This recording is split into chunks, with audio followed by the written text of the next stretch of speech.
Soyez bénis, je suis vraiment dans la joie et dans une grande préoccupation du fait de tout ce que je vois évoluer en ce moment et qui est de plus en plus sérieux. On va le dire comme ça, pour ne pas dire grave. Je voudrais saluer ici, avant de louer le Seigneur, tous ceux qui m'ont écrit suite au message prophétique à partir de l'Ange Noir, rappelez-vous. Et ça a été pour plusieurs une occasion de m'écrire leur bénédiction, leur affection, leur encouragement. Plusieurs m'ont dit, des gens tout à fait extérieurs à l'œuvre, depuis Haïti, depuis les États-Unis, depuis d'autres endroits encore, m'ont fait ce cadeau de me dire à quel point ils étaient nourris par les messages que Dieu me donne la grâce encore de donner, n'est-ce pas, chaque Shabbat, depuis tant d'années maintenant. Je les remercie de tout mon cœur parce que leurs paroles d'encouragement sont venues contrebalancer des moments difficiles, très difficiles pour moi. Je ne rentrerai pas dans les détails, mais merci aussi de prier pour les serviteurs. Merci aussi, et je me joins à un appel que j'ai entendu hier même sur mon téléphone.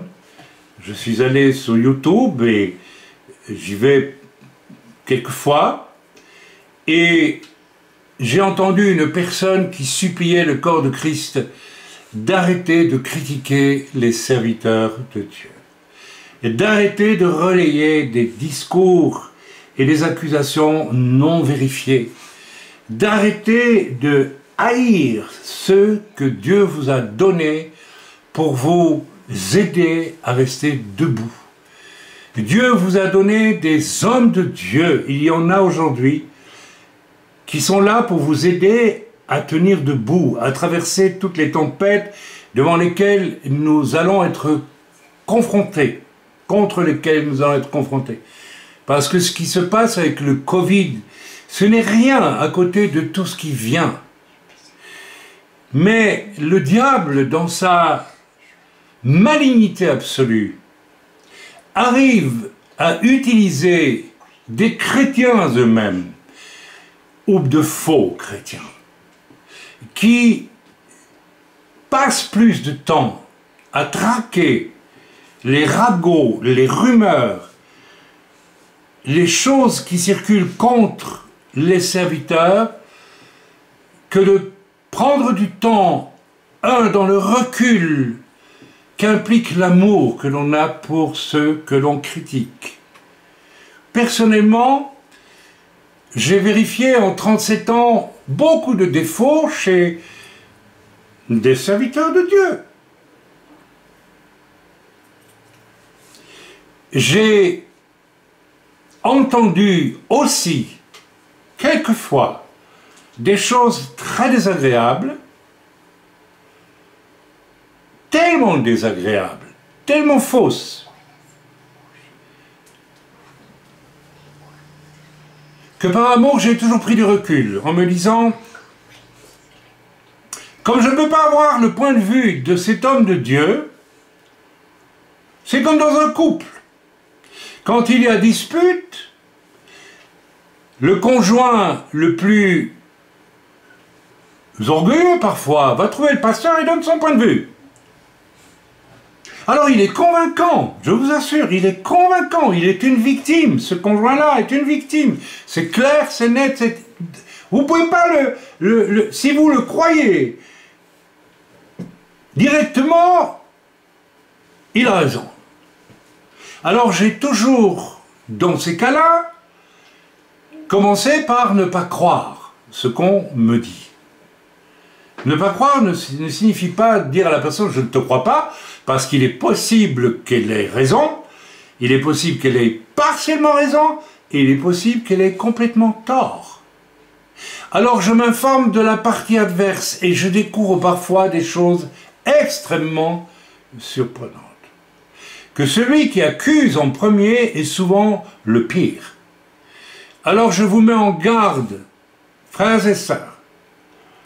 Si vous avez quelque chose à reprocher à un homme de Dieu, dites-le lui. Ne vous basez jamais sur des rumeurs et des on-dit. Jamais, jamais, jamais. Si vous faites cela, vous démontrez à quel point vous n'avez jamais aimé qui que ce soit, y compris les serviteurs de Dieu. Je répète, ils sont là pour vous aider à rester debout dans les temps de tempête qui sont devant nous. Et le diable, avec beaucoup de malignité, utilise certains dits chrétiens pour tuer, descendre. Ces piliers qui sont là pour vous aider à vous tenir debout. C'est une manière de détruire tout simplement l'Église que de le faire. Je vous rappelle que les serviteurs de Dieu sont des gens qui ont été choisis par Dieu. Ils sont loin par Dieu. C'est à Dieu qu'ils rendront des comptes. Et ils rendront des comptes à Dieu. Moi aussi. C'est clair. Mais vous n'avez pas à les juger. Sauf à aller les trouver eux-mêmes, si vous êtes témoin de quelque chose, et d'en parler avec eux. Mais sur une rumeur, aussi scandaleuse soit-elle, vous n'avez pas à le faire. N'oubliez pas qu'il y a des gens qui quittent l'Église, là où l'Église est, comment dire, servie par des hommes de Dieu exigeants, sur la sainteté, sur la parole de Dieu, sur les limites à ne pas franchir, sur toutes ces choses. Vous avez des gens qui ne le supportent pas et qui quittent l'Église. Ils tombent dans les mains du diable. Et au lieu de se repentir, comme ils l'auraient dû le faire au bon moment, ils deviennent des ennemis des serviteurs de Dieu, de l'Église, et ils la ruinent tant qu'ils peuvent. Ils essaient, par la bouche, par la rumeur. Voilà, j'ai dit cela, c'est une introduction. Je bénis ceux qui n'ont pas encore eu accès à des rumeurs absolument folles me concernant, non vérifiées, pour lesquelles nous avons tous les éléments pour bien démontrer qu'elles ne sont que des rumeurs. Mais je bénis ceux qui m'écrivent de plusieurs endroits de la planète et qui me remercient pour les messages qui les aident à tenir debout dans ces temps. Je vous remercie. Je vous bénis dans le nom de Jésus. Je vous remercie parce que vous m'avez béni, vous m'avez réconforté, vous m'avez fait du bien. Que Dieu soit béni, que Dieu soit loué. De la même façon, le message qui va être donné aujourd'hui est un message que je dédie à tous ceux qui de l'extérieur nous écoutent et nous soutiennent peut-être dans la prière, voire quelquefois, n'est-ce pas, d'une façon plus matérielle. Qu'ils soient bénis, qu'ils soient remerciés pour cela. Dans le bon nom de Yeshua. Nous recevons quelquefois, c'est pas tous les jours, mais quelquefois quand même, des soutiens, des dons qui arrivent sur le lève-toi en général, de gens que nous ne connaissons pas du tout. Ce sont des gens qui écoutent nos messages, peut-être, mais surtout qui écoutent le Seigneur, des gens qui aiment. Celui qui aime écoute le Seigneur et il agit en conséquence. En venant au culte ce matin, j'ai demandé au Seigneur avec mon épouse que devons-nous faire dans l'offrande qui se fera après le culte, parce que nous aimons Dieu et nous ferons ce que Dieu nous a dit de faire. Amen. Voilà, nous allons louer le Seigneur et nous allons voir qu'il y a du cœur ce matin. Nous allons commencer par un chant que j'aime beaucoup, qui s'appelle In Eloyanu velo Ishan. In Eloyanu velo Ishan. In, ça veut dire voici en hébreu. Il ne sommeille point, il ne dort jamais, celui qui veille sur Israël. Je crois que c'est un beau chant pour démarrer la louange ce matin et proclamer la victoire de Dieu sur toute animosité qui vient du diable et qui viendra de plus en plus pour ceux qui véritablement dans ces temps veulent rester fidèles au Seigneur. Il y a beaucoup d'infidélité aujourd'hui, il faut bien le reconnaître, dans l'Église, beaucoup de compromis. Ces franges-là de l'Église ne seront pas persécutées, mais celles qui restent fidèles à la parole de Dieu et qui agissent en conséquence. Ce n'est pas seulement être fidèle à la parole de Dieu, il faut agir en conséquence de la parole de Dieu, ceux-là seront persécutés. Amen. In Elo yanum velo ishan shomer Israel. In Elo yanum velo ishan shomer Israel. In Elo yanum velo ishan shomer Israel. In Elo yanum velo ishan shomer Israel. Il ne sommeille point, ne dort jamais, celui qui veille sur Israël. Il ne sommeille point, ne dort jamais, celui qui veille sur Israël.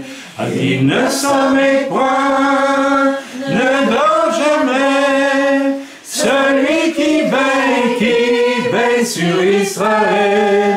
Il ne sommeille point, ne dort jamais, celui qui veille sur Israël.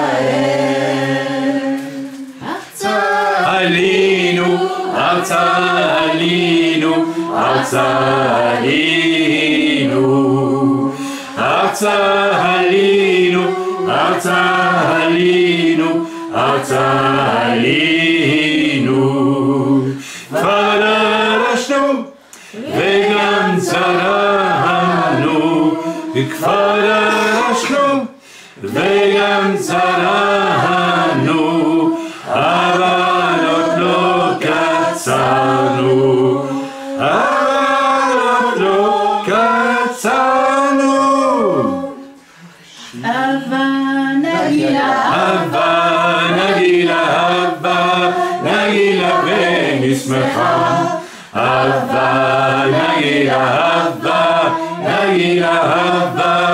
Nagila, Benismecha.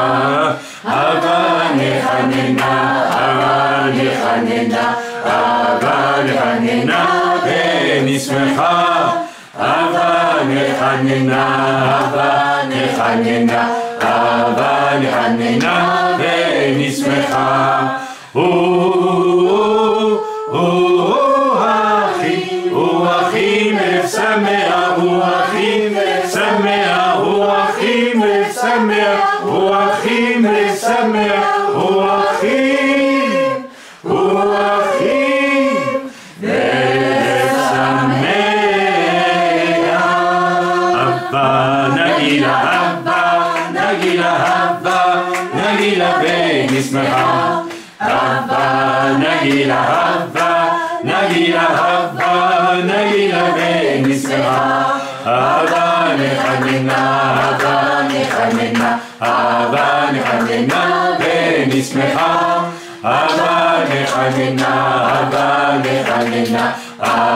Nechanena, Benismecha.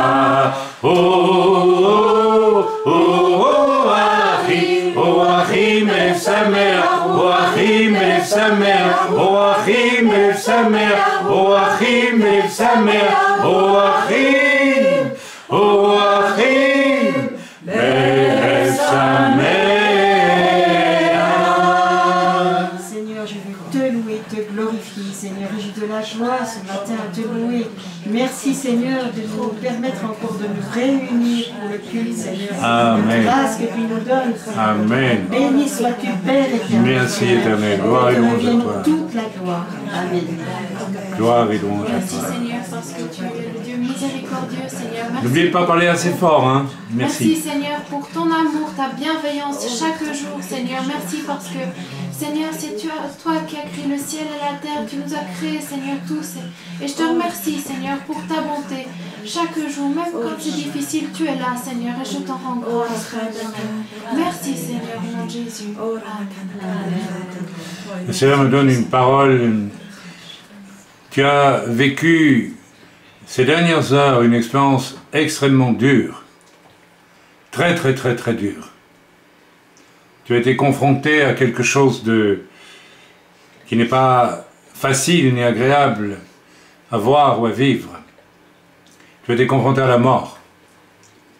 Non pas celle que tu aurais risquée toi, mais celle d'un autre.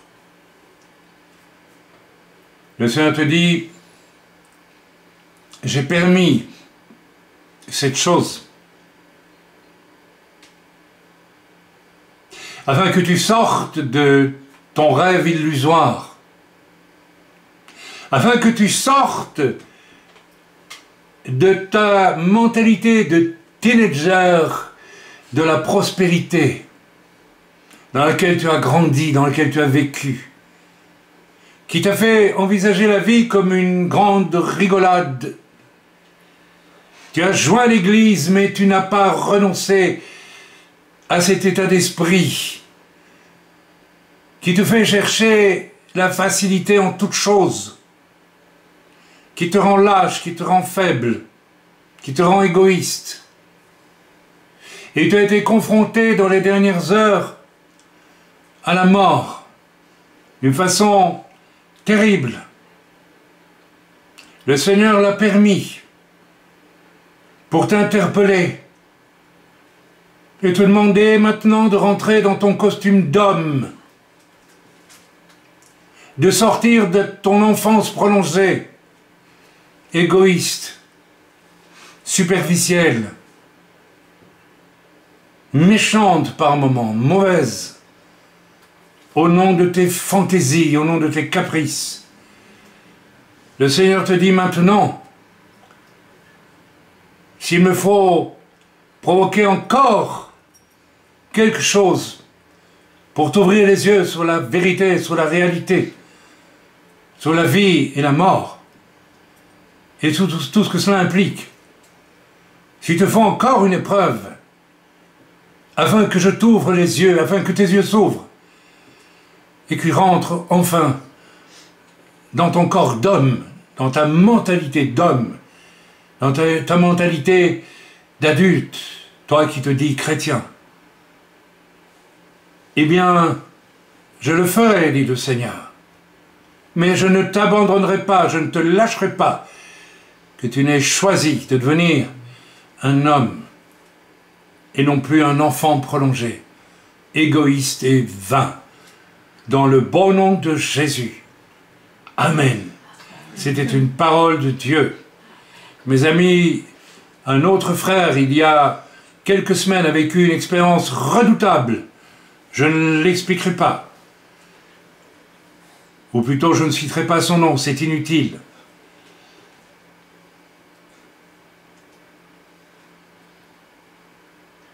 Nous sommes dans des temps où le Seigneur veut que les hommes en particulier cessent de vivre comme des démissionnaires ou des enfants prolongés, des adolescents prolongés, égoïstes et faibles.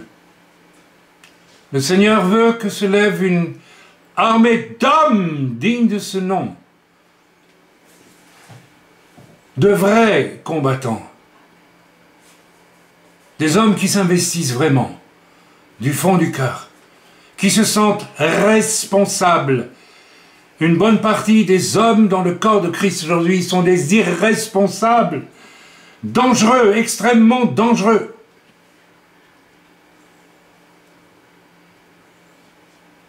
Faire partie de l'Église implique que l'on soit habité d'un sentiment de responsabilité notoire.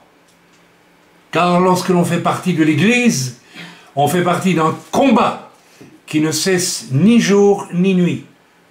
Et si l'Éternel veille sur son Église, celui qui ne se sent pas responsable et qui vit ses responsabilités comme un adolescent capricieux est un danger pour l'Église, avant d'être même un danger pour lui-même et pour sa propre famille. Seigneur, fais-nous honte en tant qu'hommes. Nous avons des épouses merveilleuses. Nous avons des épouses responsables, parce qu'elles savent ce que c'est que d'être responsable d'un être qui se développe pendant 9 mois dans leur ventre. Elles ont ce sens de la responsabilité de la vie. Et elles défendent farouchement leurs enfants. Mais nous, les hommes, bien souvent, comme nous ne sommes pas concernés par cela, nous y sommes indifférents au fond. Et nous ne pensons qu'à notre plaisir, nos distractions, notre confort, que sais-je d'autre. Seigneur, que le temps vienne où les hommes se lèvent et se sentent responsables. Il est écrit, Marie, aimez vos femmes comme Christ a aimé l'Église. Christ était responsable d'accepter de monter sur une croix afin que notre Père dans les cieux puisse accepter une réconciliation avec chaque être humain sur la terre. Christ a choisi la responsabilité et il s'est donné pour cela. Messieurs, ceux que l'on nomme frères, si vous ne choisissez pas d'être responsables en vous donnant, alors vous n'êtes pas disciples de celui qui, au prix de sa vie, a accepté la responsabilité de nous sauver en le payant très cher. Le Seigneur attend la même chose de chaque homme. Tant de femmes donnent tout. Et même dans l'Église, il y a plus de femmes dans les églises que d'hommes. Pourquoi, croyez-vous? Parce que Dieu trouve difficilement des hommes prêts à se donner véritablement, à se convertir même, véritablement. Amen. Nous allons aller dans la parole de Dieu. Je crois que le Seigneur a parlé. J'ai déjà prêché sur ce thème si souvent. Je prêche un séminaire sur le couple.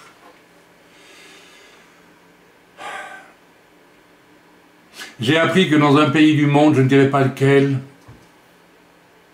des serviteurs de Dieu m'ont écrit en me disant que le responsable au sommet de l'œuvre, ce qu'on appelle le leader, l'apôtre de pas mal d'églises, vient de divorcer. Il ne s'entend pas avec sa femme, il divorce. Donc il va se remarier avec une autre. Cela a assommé toutes les églises qui dépendaient de cet apôtre. Et du coup, étant donné que la plupart de ces églises sont dans des milieux où il y a beaucoup d'impureté, des nations impures, ça existe, figurez-vous, eh bien, il y a une petite épidémie de pasteurs maintenant qui divorcent.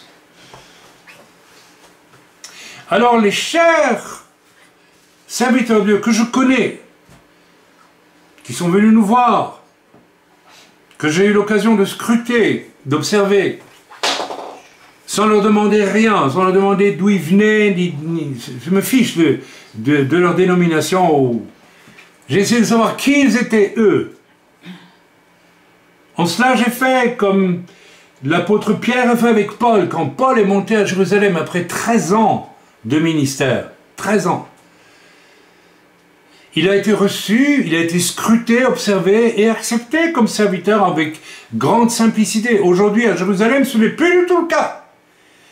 Si vous débarquez à Jérusalem, vous êtes prié de vous taire et d'avoir les mains sur la couture du pantalon pour vous soumettre à l'autorité humaine de la plupart de ce qu'on appelle les leaders. C'est la réalité d'aujourd'hui. Je n'ai pas fait cela avec ce couple de serviteurs, je les ai reçus, je n'ai pas dit amen tout de suite à leur demande, ils avaient une demande, j'ai préféré attendre. Et là, le Seigneur vient de me parler et il m'a dit, propose-leur. Non pas d'arrêter d'aller d'église en église pour dire que c'est pas bien de divorcer. C'est évident que ce n'est pas bien. Quand on est chrétien, on ne divorce pas. Si les deux sont chrétiens, on ne divorce pas. Sauf s'il y a adultère. On ne divorce pas. Ou alors il faut des cas extrêmes. Danger de mort. Ou bien violence extrême. Ça arrive. Là, je crois qu'effectivement, on peut imaginer au moins une séparation. Et j'ai écrit à ces bien-aimés, je leur ai dit, vous savez, il y a un proverbe juif qui dit, il ne sert à rien de lutter contre les ténèbres, ce qu'il faut c'est allumer une lumière. Et je leur ai dit, je vous propose une chose. Si vous voulez, je viens avec mon séminaire sur le couple, qui est la lumière, qui est une lumière, vous le savez. Vous pouvez dire amen quand même. Amen. Qui est une lumière. Il y a des désordres dans les relations de couple qui viennent d'une grande ignorance de ce qui s'est joué au moment de la chute. Car c'est là que tout s'est joué et que les couples sont devenus quasi ingérables, source de tribulation. Je ne vais pas rentrer dans les détails. Ce séminaire se trouve sur le site, vous pouvez aller l'écouter, il y a plusieurs versions.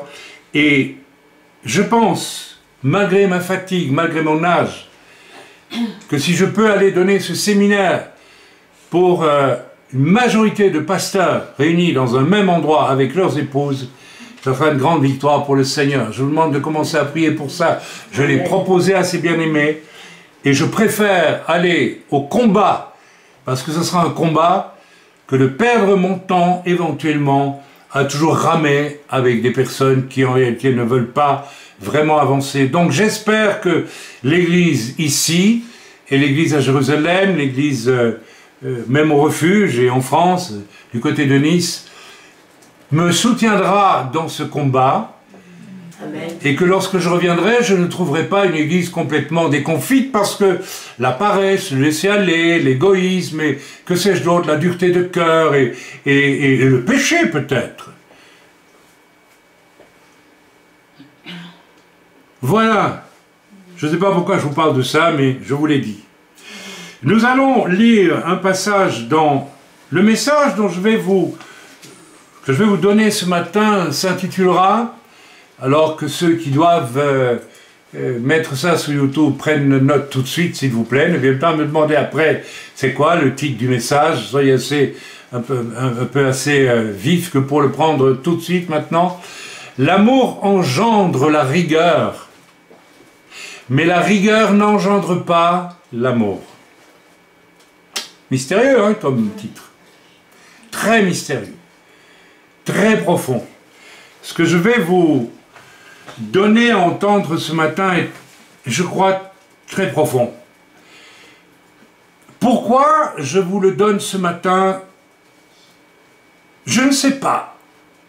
Dieu m'a dit, tu commenceras par donner ton témoignage sur la vision du cercle de feu. Et au départ, je n'avais que cela. Je devais prêcher sur la vision du cercle de feu. Vous vous rappelez, ceux qui connaissent mes livres, Echad, la bénédiction des pères, j'en ai parlé.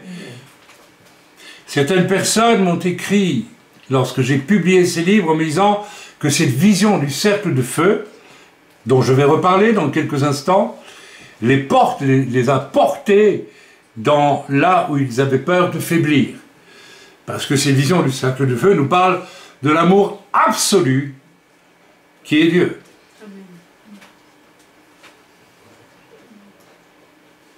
Mes amis, je vais vous le dire, je crois que le Dieu d'amour que j'ai rencontré à ma conversion, c'est ce Dieu-là.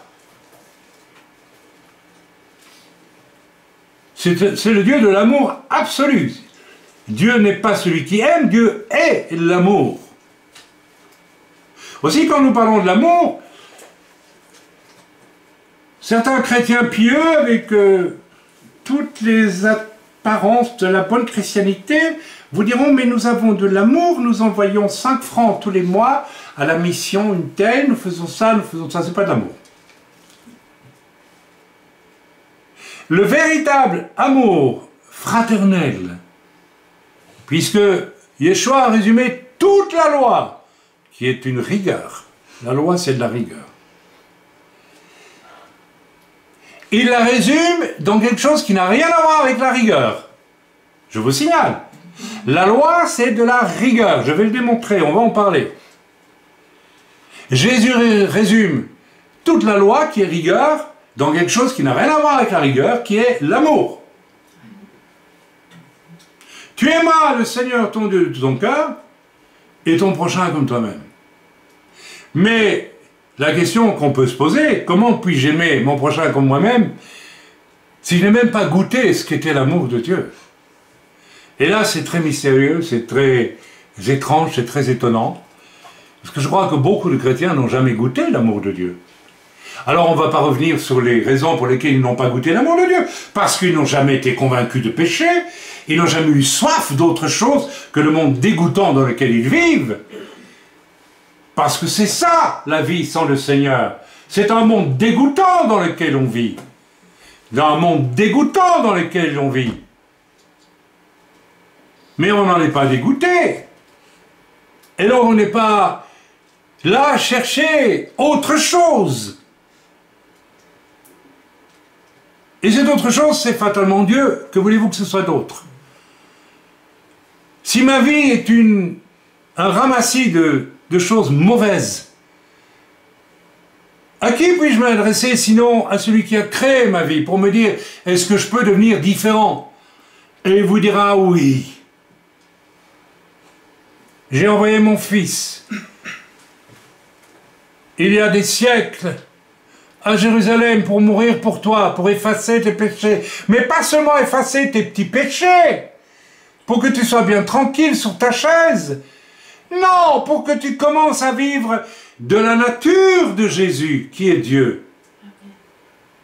Et dites franchement, pour nous dire que nous vivons vraiment avec une ardeur insatiable de la nature de Jésus quand nous sommes venus au Seigneur.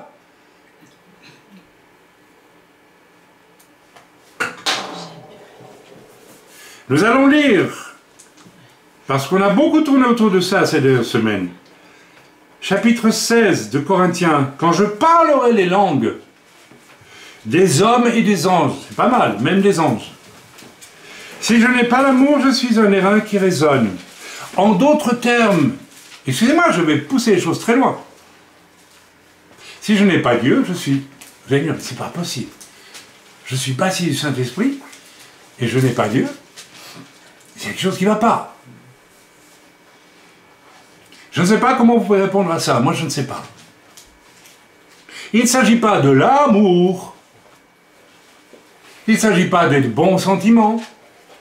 Il s'agit de l'amour que j'ai pour mon prochain parce que je suis, c'est 1 Corinthiens chapitre 13, parce que je suis habité de l'amour de Dieu et Jésus-Christ est le, comment vais-je dire, est le témoin absolu de cet amour.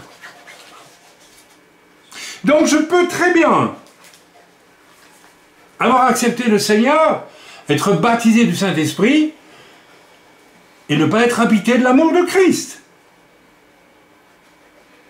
Si je n'ai pas l'amour, je suis un airain qui résonne, ou une cymbale qui retentit. C'est presque une moquerie.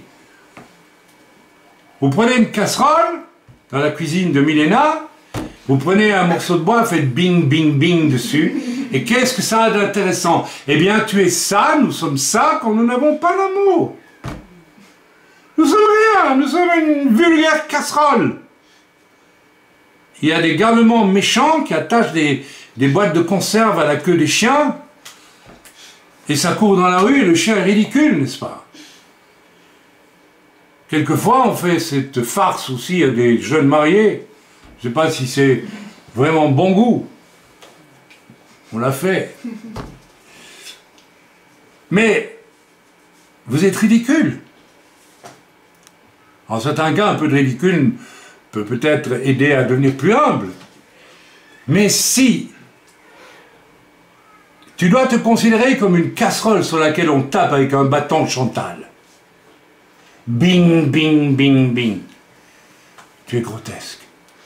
Nous sommes grotesques. Nous sommes ridicules. Nous sommes rien. Nous n'existons pas pour Dieu. Et quand j'avais le don de prophétie, qu'on pratique, hélas, bien trop peu parmi nous, alors qu'on peut le pratiquer, la science de tous les mystères, la science de tous les mystères de Dieu. Vous en avez, vous, la science d'un mystère de Dieu? Vous avez eu accès à des mystères? Il y en a. Et toute la connaissance, alors toute la connaissance. Il y a des chrétiens, nous en avons eu un parmi nous, sortant d'un milieu religieux, où intellectuellement on connaît la Bible par cœur. Mais il est une casserole sur laquelle on fait boum boum. Jusqu'à aujourd'hui. On a bien tenté de lui faire découvrir ce qu'était la nouvelle naissance, mais non. Non, sa connaissance suffit. Il est mort spirituellement, il ne le sait pas. Quand j'aurai même toute la foi jusqu'à transporter les montagnes, si je n'ai pas l'amour, je ne suis rien.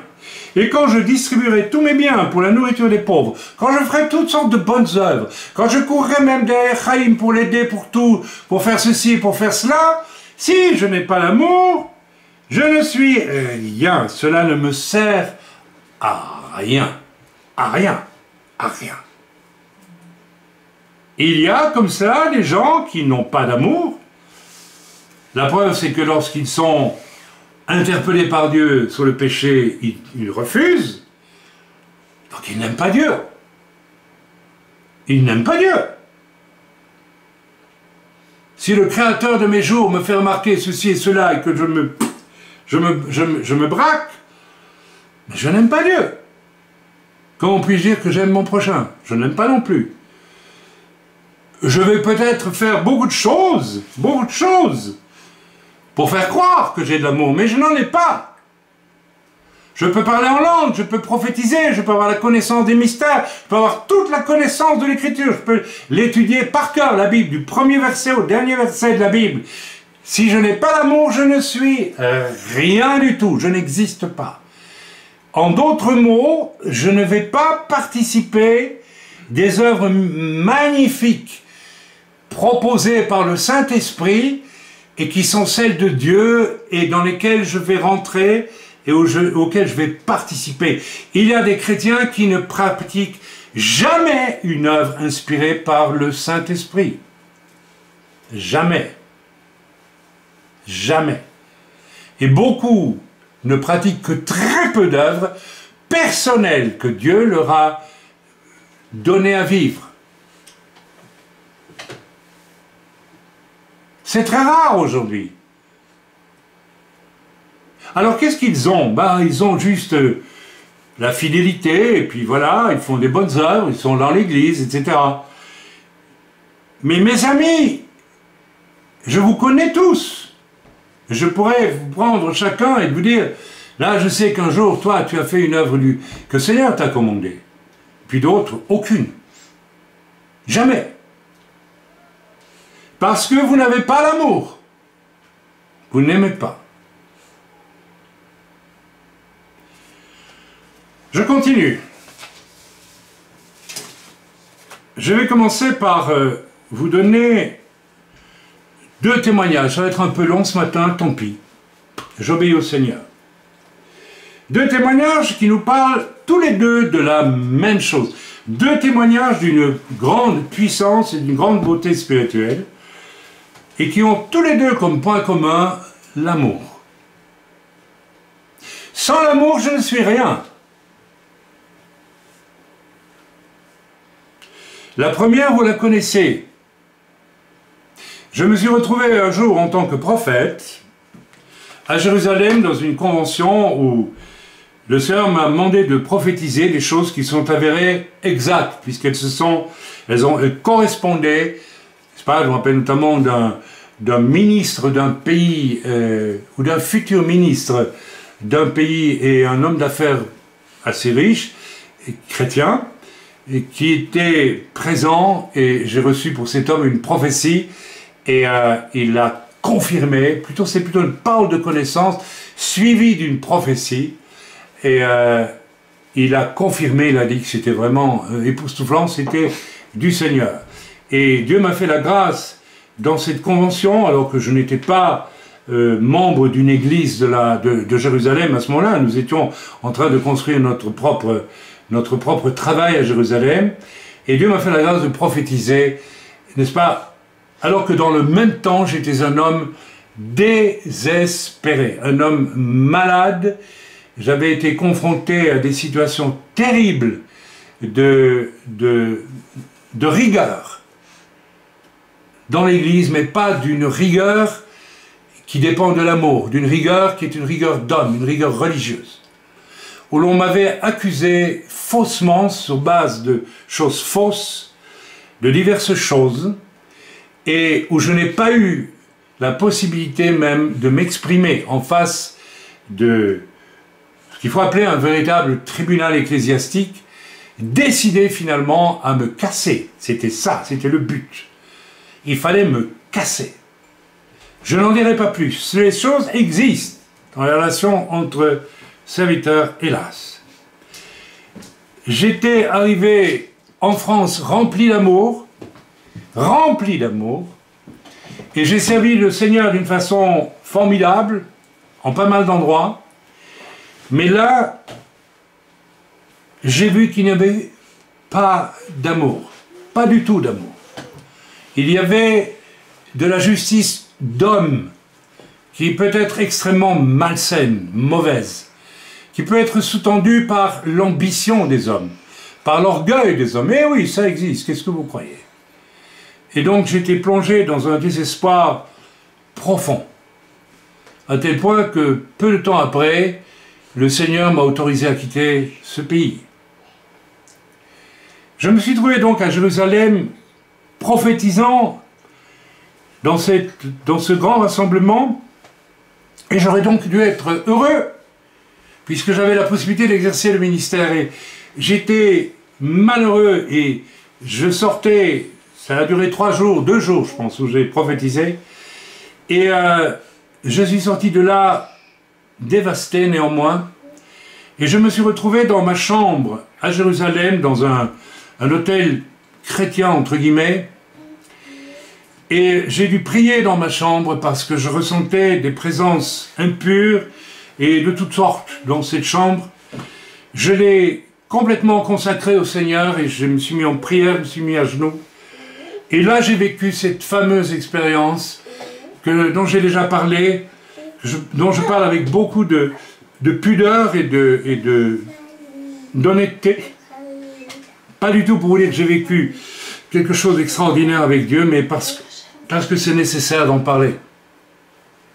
Et alors que j'étais là, à genoux, absolument dévasté, je me suis trouvé en un instant au ciel, en un instant. Et j'avais Jésus en face de moi. Ce que j'ai vu de Jésus, je ne peux pas vous le décrire, c'est impossible. D'abord, j'ai vu quelqu'un qui m'aimait. Et il m'aimait tellement que sa physionomie, parce que j'ai vu sa physionomie, que je ne peux pas vous décrire parce qu'il était noyé dans la gloire. Noyé dans quelque chose qui était comme de l'or et de l'argent mêlés. Je ne peux pas vous l'exprimer autrement. Je le voyais, je voyais ses traits, mais ils étaient noyés dans la gloire. Je ne peux pas vous dire qui. Et d'ailleurs, ce n'est pas important. Est-ce qu'il y avait des yeux bruns, des yeux bleus? Non! Tout ça est absolument... Mais Jésus était devant moi et il m'aimait. Et il m'aimait tellement que j'ai vu que, à sa physionomie, à son être, il s'est présenté à moi comme s'il avait le même âge que moi. Ça voulait dire, vraiment, je me mets à ton niveau parce que je t'aime. Aimer les chrétiens que Dieu vous confie comme serviteurs, c'est se mettre à leur niveau et les aimer là où ils sont. Mais il convient aussi qu'ils fassent un effort, après, pour se sanctifier. Mais ce que Dieu demande aux serviteurs, aux vrais serviteurs, il le fait lui-même. Et Jésus m'a dit une phrase toute simple. Il communiquait avec mon esprit, son esprit communiquait avec mon esprit. Je n'ai pas entendu des mots, j'ai entendu des mots dans mon esprit. Et j'ai entendu qu'il me disait, je veux que tu deviennes comme moi. Et ma réponse dans mon esprit, vers son esprit, a été, ou alors est-ce que j'ai parlé, je ne sais plus. C'est difficile de décrire ces choses-là. Je dis, mais je suis un misérable. Je suis plein d'amertume, je suis déçu, je suis malade, je suis triste. Je n'y crois plus à mon ministère. On m'a tellement fait des choses injustes. Je ne dis pas que je n'ai pas commis quelquefois des erreurs, mais je n'ai jamais été malhonnête, je n'ai jamais été ce qu'on m'accusait d'être. Alors que dans beaucoup de domaines, j'étais réputé pour être justement tout le contraire, en réalité. Et j'ai dit au Seigneur, mais tu vois, je suis comme une peau de banane sur une poubelle à 6 h du matin dans une ruelle de restaurant. Et le Seigneur m'a répété, je veux que tu deviennes comme moi. Et j'ai vu le Seigneur lever la main comme ça. Je veux que tu deviennes comme moi.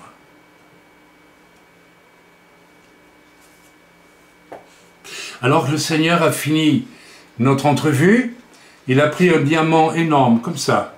Un diamant comme ça. Vous avez déjà vu un diamant aussi gros que ça? Ça n'existe pas, n'est-ce pas? Et il l'a poussé dans mon cœur. Et je suis redescendu sur terre. Et tout mon entourage m'a dit, d'une façon miraculeuse, mais qu'est-ce qui t'est arrivé? Tu as changé. Tu étais plein d'amertume. Tu étais plein de déception, plein de tristesse, plein de... Et te voilà changé. Tout le monde le sentait autour de moi. J'ai organisé une convention dans le sud de la France et des serviteurs de Dieu qui sont venus et qui auraient dû quitter la convention parce qu'il y avait un décès dans la famille, n'ont pas voulu quitter parce qu'ils ressentaient cet amour qui était là. Dieu avait poussé ce diamant d'amour dans mon cœur pour me permettre de survivre. Et aussi parce que le but du Seigneur, c'est de faire que nous aimions. Il y a des gens qui me veulent beaucoup de mal en ce moment, je le sais, vous le savez, nous le savons. Mais je ne ressens aucune haine, aucune colère, même pas d'amertume, Parce que ce diamant d'amour qui a été poussé dans mon cœur est toujours là. Je les bénis, je ne leur veux aucun mal. Je les bénis, je ne leur veux aucun mal. L'amour. Deuxième expérience que j'ai vécue, en fait c'est la première que j'aurais dû raconter, vous l'avez tous entendu, j'étais aussi,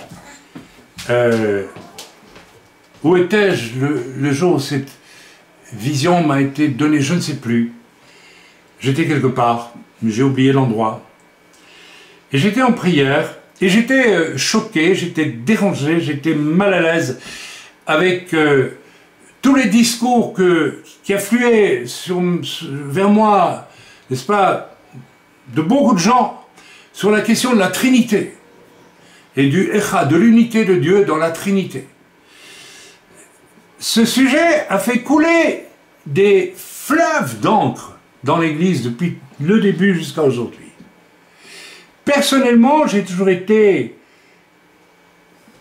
pas du tout attiré vers le fait d'essayer de comprendre ce mystère. L'amour de Dieu, la révélation que j'ai eue de Dieu lorsque je suis né, l'humilité que ça engendre, parce qu'on sort d'une vie horrible, même si on n'a pas été meurtrier ou que sais-je, la vie avant le Seigneur est horrible, et j'ai eu accès à l'amour et à la gloire de Dieu. Donc j'ai aussi l'humilité, en principe. Et je n'ai jamais été préoccupé de chercher, moi aussi. J'ai commencé à écouter, je n'ai pas continué. Il y a un serviteur de Dieu bien connu en France qui se lance maintenant aussi dans sa propre théologie du mystère de la Trinité. Mais mes amis, on ne peut pas comprendre ce mystère, parce que celui qui peut comprendre ce mystère, il serait Dieu. Pourquoi? Parce que c'est un mystère, et Dieu a voulu que ce soit un mystère. Et donc nous ne pouvons pas aller mettre nos petits doigts là-dedans pour essayer de comprendre avec notre caboche de religieux orgueilleux. C'est complètement impossible. Par les moyens de la raison humaine, jamais vous ne comprendrez ce mystère. C'est impossible. Et j'ai vérifié très souvent que lorsque les hommes de Dieu commencent à vouloir donner leur avis sur ce mystère, ils sont tombés dans le piège de l'orgueil, et généralement après, ça va très mal dans leur ministère. Ne touchez pas à ce mystère, puisque c'est un mystère. Si Dieu veut vous le révéler par son esprit, alors oui. S'il ne vous le révèle pas, n'essayez pas de comprendre, vous êtes en train de déplaire à Dieu, qui vous observe et qui vous dit, mais dis donc, c'est un mystère. Tu n'en es pas digne. Ça appartient à la divinité. Et toi, tu veux monter et essayer de comprendre ça parce que tu veux comprendre. Vous savez, il y a un certain monsieur qui est monté au sommet d'une tour. Ça doit être Nimrod, si j'ai bon souvenir. Non, c'est ça, oui. Parce qu'il a voulu atteindre le ciel. Il a voulu comprendre. Il a dit, on va construire une tour, on va aller voir où est Dieu et on va comprendre qui est Dieu. Nous connaissons tous la suite. La tour a été abolie, détruite, et l'humanité a été mise dans la confusion des langues.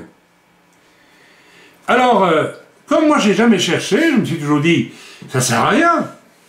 Et puis je lisais toutes sortes de doctrines sur la Trinité. J'ai entendu tout. Et puis au fur et à mesure que je lis ça, je dis, mais ils vont où avec ce discours? Ça passait par des canaux épouvantables, et extrêmement compliqués, et au bout du compte, on disait parfois, à la fin, le contraire de ce qu'on disait au début. Alors un jour, j'étais en prière, et j'étais choqué par cette recherche vaniteuse, orgueilleuse, concernant la Trinité. J'étais en prière, et le Seigneur m'a dit, est-ce que tu veux que je te montre le mystère? Dieu peut vous montrer un mystère s'il le décide. C'est une grâce de Dieu. C'est une grâce de Dieu. Et je prétends, et je le dis, comme je n'ai jamais voulu jouer au grand malin pour essayer de comprendre ce que je ne pouvais pas comprendre, Dieu m'a dit, ben voilà, je vais lui révéler. J'ai été transporté en un instant dans le cosmos, tout était noir, d'un noir bleuté, très curieux. Et j'ai pas eu peur du tout. Parce que c'était le cosmos avant même la création, il n'y avait rien. Il n'y en avait rien. Rien n'existait. C'est une drôle d'impression de vous retrouver là où rien n'existait. Et je n'ai pas eu peur. Parce que Dieu était présent. Et j'ai vu, à un moment donné, un cercle de feu qui tournait dans ce cosmos. Et je me suis approché et j'ai entendu des centaines et des centaines de choses absolument extraordinaires. Et le Seigneur m'a dit, tout cela, à la fin, tu vas me demander de l'effacer. C'est terrible, vous savez. Dieu n'a pas dit, je te l'efface, il m'a dit, tu vas, toi, me demander de te l'effacer de l'esprit. Et je l'ai fait. Sauf une chose, m'a dit le Seigneur, une chose que tu rapporteras comme témoin sur la terre. Quelle était cette chose? Je me suis approché du cercle de feu et j'ai entendu des voix qui circulaient dans ce cercle de feu. Et l'une des voix était la voix du Père, qui disait à son fils, tout en circulant dans le cercle de feu, « Mon fils, mon fils, mon fils, que veux-tu que je fasse pour toi? Je t'aime tellement, mon fils, mon fils, mon fils, oh, mon fils, mon cher fils. Et le fils de répondre au père, alors que le père tournait derrière lui dans le cercle de feu. « Oh père, non, non, mais toi, dis-moi, que veux-tu que je fasse pour toi? Je t'aime tellement, je t'aime tellement, je t'aime tellement, nous sommes l'amour, nous sommes l'amour. » Et ils se poursuivaient l'un l'autre, demandant l'un à l'autre, « Mais qu'est-ce que je peux faire pour toi tellement je t'aime ?» Et l'Esprit de Dieu, le Saint-Esprit, était là aussi. Et à un moment donné, cette dynamique de l'amour qui tournoyait était tellement grande. J'ai vu le Big Bang, mes amis. À partir de là, Dieu a créé, Dieu, Père, Fils, Esprit, ont créé tout l'univers. Ça, c'est une chose que les scientifiques ne découvriront jamais. L'amour du Père, du Fils, avec le Saint-Esprit qui couvre tout cela, qui accompagne ces choses. Extraordinaire. Et j'ai vu que dans cet amour, l'un pour l'autre, ils ne sont plus deux, mais ils sont un. Ce qui les fait un, c'est leur essence même qui est l'amour, tout simplement. Ça vous convient? Ça vous convient pas? Je l'ai vu. Deuxième expérience qui met en valeur quoi? L'amour. Tout ce qui a été créé sur cette terre a été créé par amour. Tout. Toutes vos vies ont été créées par amour. Toutes. On va continuer avec autre chose. Il y a deux personnages bibliques très intéressants, et il y a des commentaires rabbiniques que je trouve intéressants, donc je les garde, puisqu'ils sont intéressants. N'oublions quand même pas qu'ils sont dans la chair de Moïse, comme Jésus l'a dit, et qu'on peut écouter certaines choses. Je vais parler d'Abraham, je vais parler d'Isaac, son fils. Abraham est, quand on observe le personnage, il est baigné dans une notion qu'on appelle la ha'ava, l'amour, mais plus encore dans le chesed. Le chesed, c'est, en hébreu, ça signifie la bonté et la miséricorde. Et la bonté et la miséricorde, c'est un fruit de l'amour. D'accord? La bonté et la miséricorde. Ça, c'est quelque chose qui a trait au personnage d'Abraham. C'est très, très important. C'est pour ça qu'Abraham est un homme extraordinairement important pour les Juifs comme pour les peuples de toutes les nations, puisque le Seigneur a promis à Abraham une descendance, et fatalement au travers de Yeshua, parmi tous les peuples aussi, parce qu'Abraham est un homme qui a eu une perception profonde de qui était Dieu. De qui était ce Dieu d'amour? Je ne sais pas s'il a vu le cercle de feu, je ne sais pas s'il a été ravi au ciel, s'il a vu... Je ne sais pas. Peut-être qu'il a pu même voir Jésus aussi. Mais nous savons qu'il y a dans la vie d'Abraham ce qu'on appelle des théophanies, des apparitions de Jésus. Donc Abraham était quelqu'un qui a vraiment eu comment vais-je dire, une connaissance intime de l'amour de Dieu et du Dieu qui est amour. Son fils Yitzhak est plutôt caractérisé par ce qu'on appelle en hébreu la gvura.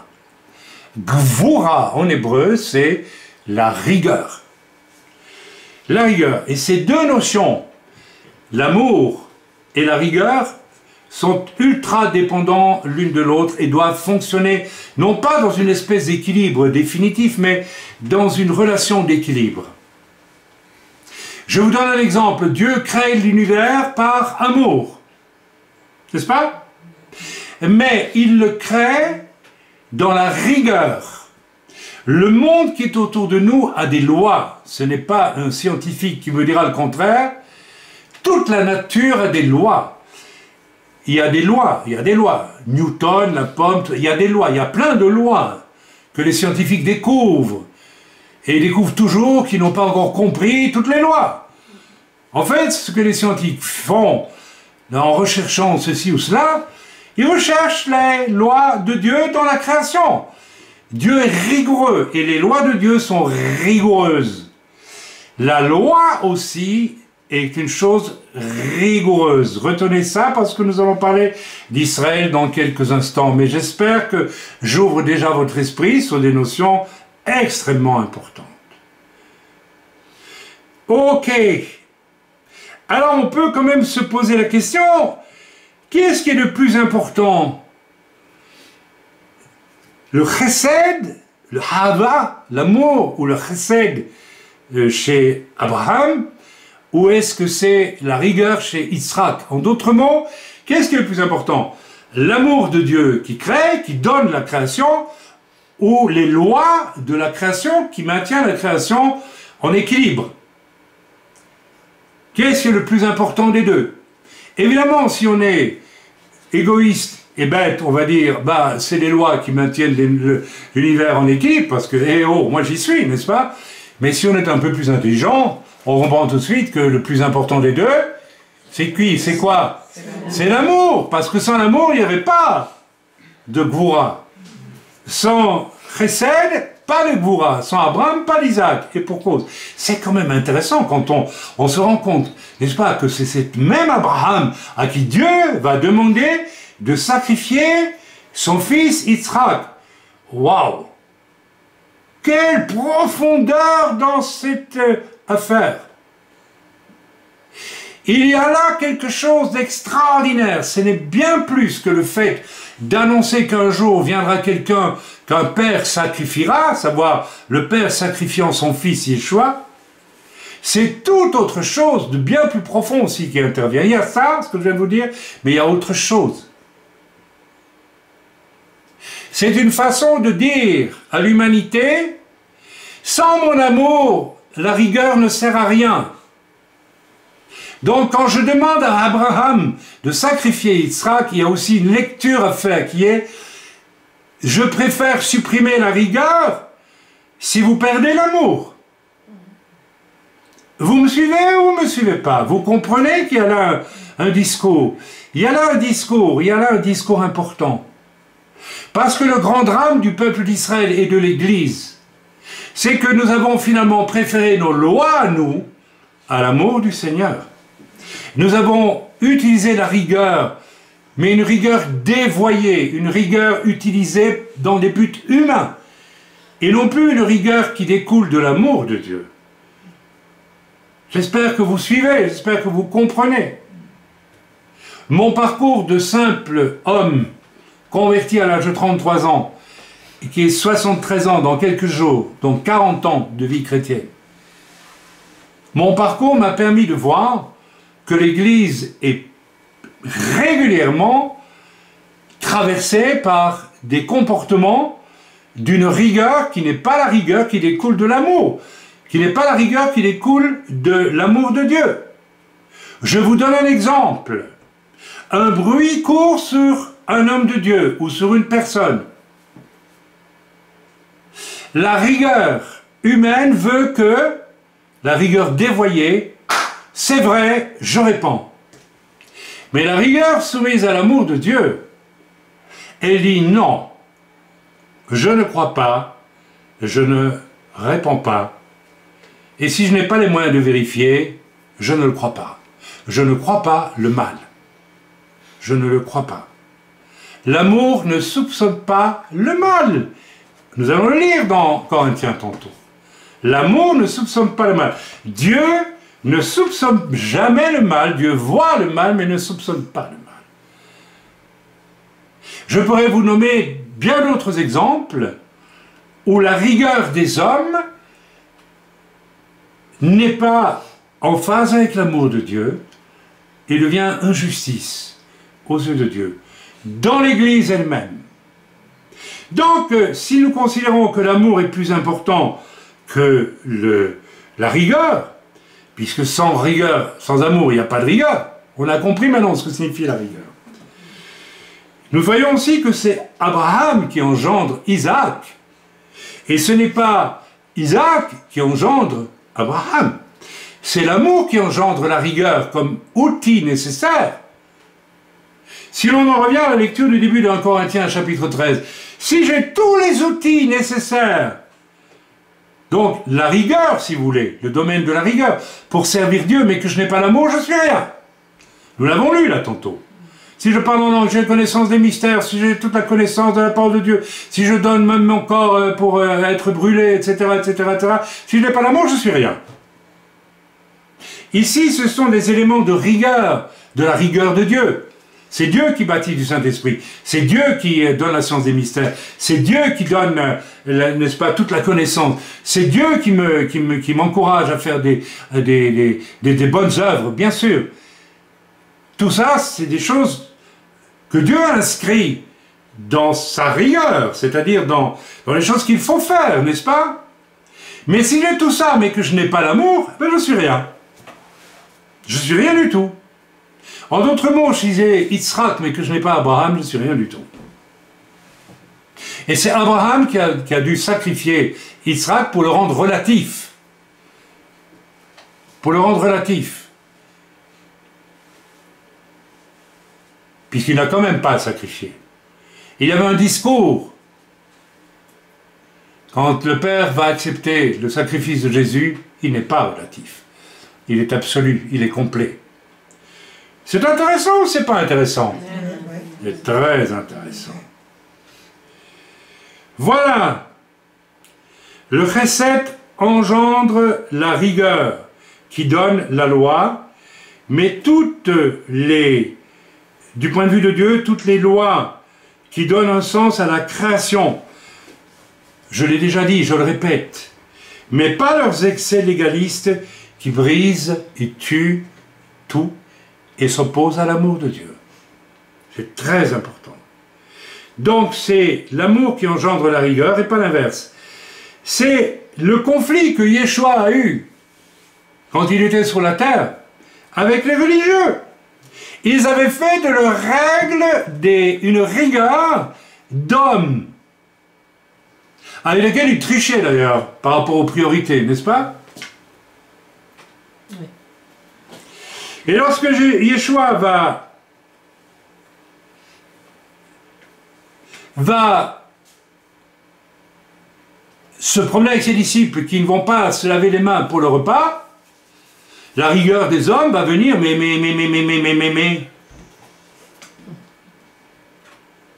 Quand ils vont manger du blé dans le jour de Shabbat en arrachant quelques épis, quand Yeshua va les manger avec des publicains, les publicains c'était la racaille, hein. C'était la racaille d'Israël, c'était les... Ah non, c'était... Il y avait les pharisiens, il y avait les sadducéens, il y avait aussi un groupement qu'on appelait les zélotes, n'est-ce pas? Il y avait toutes sortes de choses. Il y avait Qumran, les super saints, et puis il y avait le fond du panier, les publicains. Et Jésus, qu'est-ce qu'il fait? Il va manger avec les publicains. Alors, les religieux sont là, ils sont en train de dire, eh bien, c'est pas possible, il manque de rigueur, ils ne respectent pas la loi. Et Yeshua répond avec une sagesse infinie, je ne suis pas venu pour soigner les bien portants, entre guillemets, les bien portants, mais pour soigner ceux qui sont malades. Mes amis, il y a là une loi formidable. De la même façon que Yitzhak doit honorer Abraham, que la rigueur doit honorer l'amour. Yeshua était rigoureux, était parfaitement en ordre avec la loi, mais il n'a jamais vécu la loi sans l'amour. Il s'est toujours permis de marcher sur la loi quand c'était nécessaire par amour. Il faut retenir, c'est très important. De la même façon que un fils doit honorer son père, Yitzhak devait honorer Abraham. Et d'ailleurs, aujourd'hui, n'est-ce pas, nous connaissons tous qu'un des problèmes les plus évidents de la jeunesse, des adolescents, c'est la rébellion contre le père. C'est la rébellion contre les parents. Or, la Bible dit, honore ton père et ta mère si tu veux longtemps et heureux sous la terre. Pourquoi? Tu sais pourquoi, mon petit, qui m'écoute peut-être? Toi qui as rejeté tes parents, toi qui les critiques, qui les juges pour des pécadilles et qui ne vois même pas tout le mal, tout le péché dans lequel tu es tombé toi-même. Tu sais pourquoi? Parce que tes parents, ils sont quoi? Ils sont gvoura ou ils sont chesed? Tes parents avec toi, ils sont chesed. Le pire des pères a toujours de l'amour pour son enfant. La pire des mères a toujours de l'amour pour son enfant. Et si vous n'aurez pas l'amour de vos parents, l'Écriture dit, vous ne vivrez jamais heureux ni longtemps sur la terre. Sans la reconnaissance de l'amour, la rigueur, parce qu'on peut trouver des défauts à ses parents et vouloir les juger, on applique une rigueur déplacée. En fait, le diable est en coulisses dans cette affaire et il organise une rébellion qui va vous perdre, qui va vous ruiner. Attention mes amis à la contestation, attention à ça y est, j'ai 20 ans, j'y suis, ou j'ai même avant 20 ans. C'est tellement important. La rigueur et toute forme de jugement qu'on porte sur quelqu'un doit toujours se faire dans l'amour. De la même façon, l'Écriture nous dit, si tu vois ton frère qui pêche, va et reprends-le entre toi et lui, parce que tu l'aimes. Et s'il t'écoute, tu as fait quelque chose de formidable. Et s'il ne t'écoute pas, prends une deuxième personne. C'est pas pour le juger, c'est pour le convaincre que, mais nous t'aimons, s'il te plaît. Reviens de ta faute, reviens de ce que tu as fait là, c'est pas bien. Repens-toi. Et puis si la personne refuse encore, parce qu'il y a des gens qui jamais ne reconnaissent qu'ils ont péché. Jamais, non. Moi, pécher, moi, m'humilier, jamais. Il y a des gens comme ça. Alors l'Écriture dit, dis-le à toute l'Église et que l'Église l'invite à se repentir. Par amour pour lui. Et s'il refuse, alors tu le considères comme un païen et un publicain, c'est-à-dire rien du tout. Tu le considères même plus comme un frère ou une sœur en Christ. Ça, c'est dans le cas où l'on voit le péché chez quelqu'un. Mais que font des centaines de personnes aujourd'hui? Parce que les réseaux sociaux sont énormes maintenant, n'est-ce pas? On entend un son de cloche sur Chaim, ou bien sur un tel, ou sur un tel. Moi, vous savez, j'ai connu un serviteur de Dieu qui était, alors franchement hétérosexuel, hein, je peux vous le dire. Et puis j'ai entendu un jour qu'on l'accusait d'être un homosexuel, alors qu'il était hétérosexuel, et ça courait partout. On sait très bien que dans l'Église, ça pose un problème, on le sait. Même si nous ne jugeons pas, et si nous ne stigmatisons pas l'homosexuel, mais nous savons que la Bible a son point de vue sur l'homosexualité. Et je suis prêt à accueillir, et j'en ai accueilli, des homosexuels dans l'Église, à condition qu'ils acceptent aussi de comprendre que l'Écriture dit telle chose et pas autre chose. Après, ils sont libres. Et nous ne les fustigeons pas, nous ne leur faisons pas de mal, en aucune façon, ni en parole, ni en acte. Alors que font ceux qui entendent des rumeurs? Ben, ils ne vous aiment pas, hein. Au lieu de venir vous trouver et dire, tu sais, j'ai entendu tes rumeurs sur toi. Un jour, un pasteur du nord de la France m'a dit, écoute, il faut que je te prévienne, il y a un tel qui dit des choses sur toi, dis donc. Ah, très bien. Alors j'ai confronté un tel avec un autre serviteur de Dieu. Je n'ai pas été dire partout, il dit des mensonges sur moi. Il disait des mensonges. Alors je l'ai confronté à ces déclarations, il y avait des témoins, eh bien il les a niés. Ok, c'est sans problème. C'était un homme de Dieu, connu, et qu'on a porté au nu. Qu'est-ce que je peux penser d'un homme de Dieu comme ça, qui ment, qui est menti froidement, parce qu'il n'a pas voulu reconnaître sa faute? Comme il était injoignable la plupart du temps, je n'ai pas pu prendre une deuxième personne et venir le retrouver et lui dire, mais dis donc, tu as menti. Frères et sœurs, attention, l'amour crée la rigueur, mais la rigueur ne crée pas l'amour. Donc la rigueur sans l'amour. En tant qu'homme, j'ai souvent prêché la rigueur. Car comme homme de Dieu, j'ai été engendré par l'amour de Dieu. Si vous êtes vraiment des enfants de Dieu, vous avez été engendrés par l'amour de Dieu. Vous n'êtes plus qui vous étiez avant de connaître le Seigneur. Vous êtes une nouvelle créature.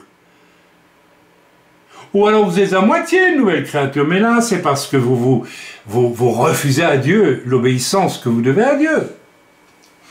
Il y a des gens qui sont comme ça. Ils ne veulent pas que Dieu dirige.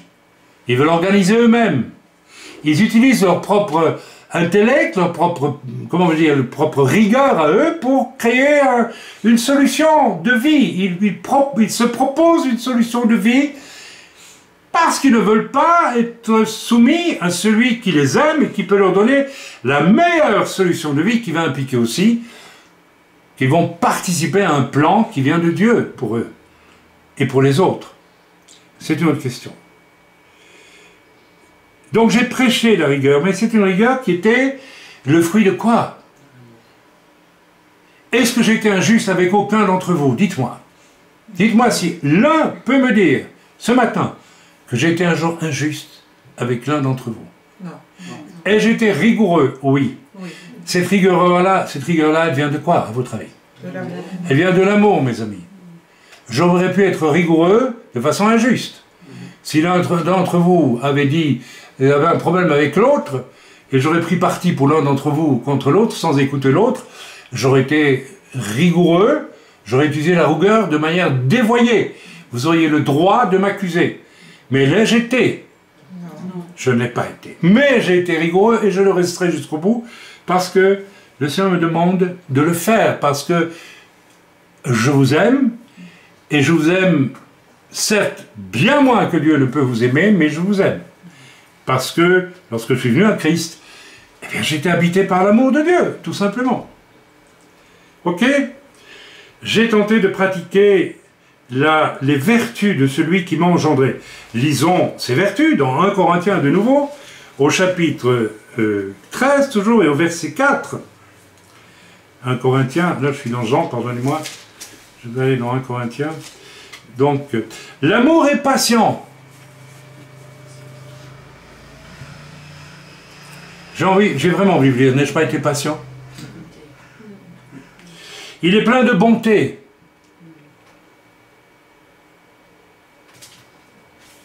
L'amour n'est point envieux.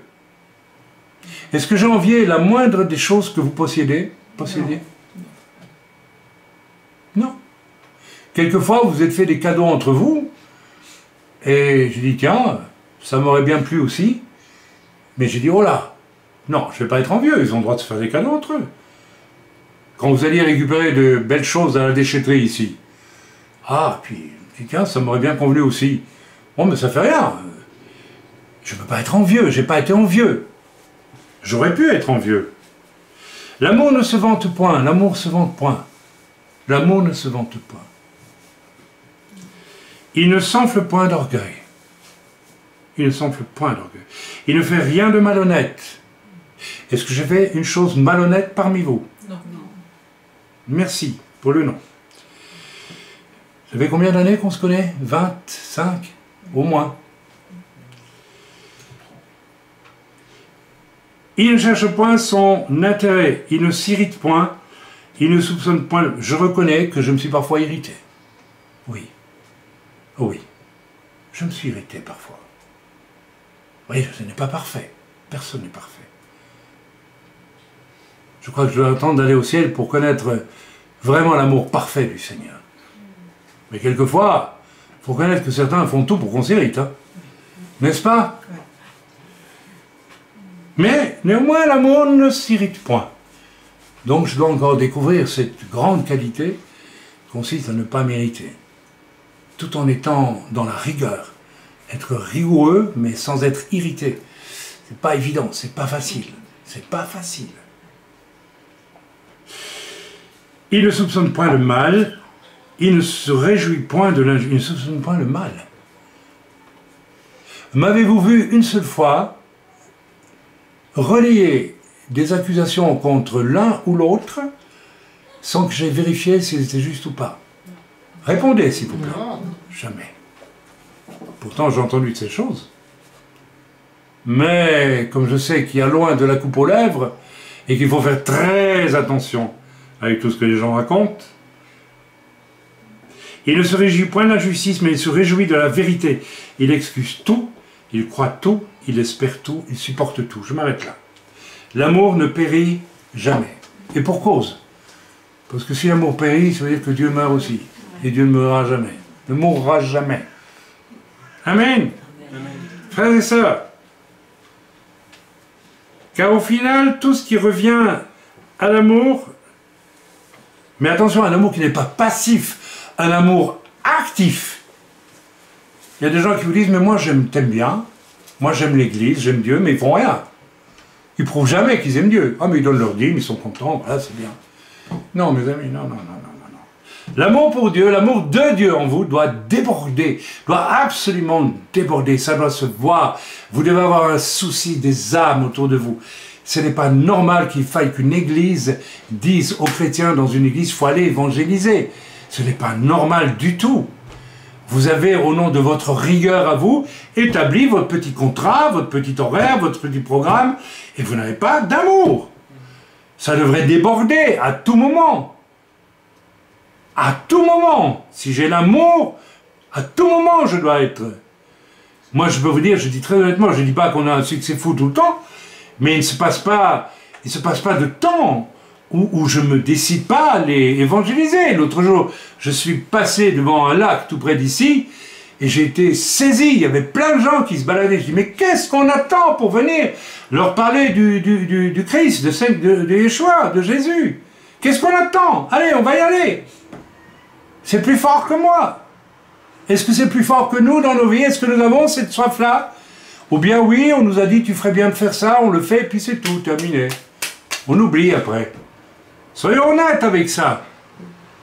Soyez honnêtes ce matin. Soyez honnêtes. Soyez vraiment honnêtes. Et reconnaissez que vous n'avez pas cette préoccupation. La plupart d'entre nous, nous ne l'avons pas. Nous n'avons pas l'amour.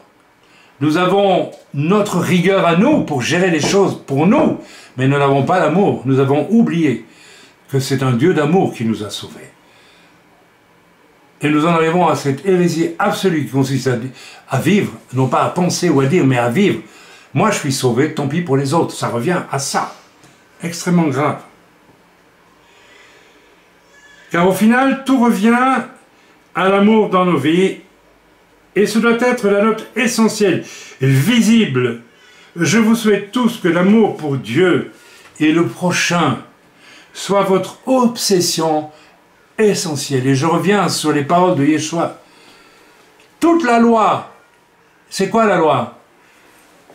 C'est un système rigoureux pour donner des limites aux choses. C'est ça la loi que Dieu a donnée à Israël. Et pourquoi est-ce que Paul va insister tant pour dire si tu te mets sous la loi, tu ne peux pas être sauvé? Parce que la loi sans l'amour, ça ne veut rien dire. La loi a été donnée justement pour démontrer que Yitzhak ne peut pas vous sauver. Yeshua peut vous sauver. Parce que Yeshua dira, toute la loi est résumée en quoi? Non, il ne dira pas, tu mangeras kasher, tu feras Shabbat, tu feras ceci, tu feras cela, tu feras cela. Il y a 613 mitzvot. Il aurait pu les citer toutes les 613. Il n'en cite aucune. Et il dit, toute la loi, toute la rigueur. Écoutez ça, c'est tellement important. Il dit, c'est d'aimer Dieu et son prochain comme soi-même. Donc ça n'a rien à voir avec la loi. Ça n'a rien à voir avec la loi. C'est bizarre quand même.